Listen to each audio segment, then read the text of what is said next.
Welcome to Let Me Fix This. Enjoy the video. In this video, I will show you how to make delicious oatmeal using only water. Start by measuring your ingredients precisely.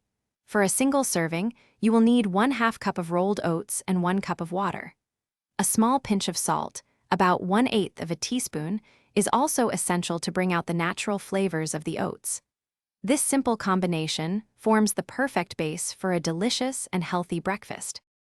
Now, let's cook it on the stove top.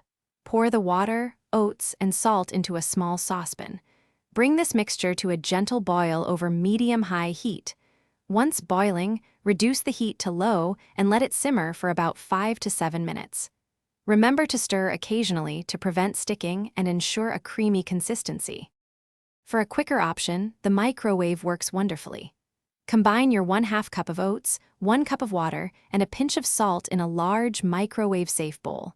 Microwave on high for 1.5 to 2 minutes. Be sure to use a larger bowl to prevent any overflow. After cooking, stir thoroughly and let it stand for 2 minutes to thicken. Your delicious, milk-free oatmeal is now ready to enjoy. Serve it warm and customize it with your favorite toppings. Fresh fruits like berries or sliced bananas add natural sweetness. A drizzle of honey or maple syrup or a sprinkle of cinnamon can elevate the flavor profile. Nuts and seeds also provide a satisfying crunch and extra nutrients. Thanks for watching. If you found this helpful, don't forget to like and subscribe.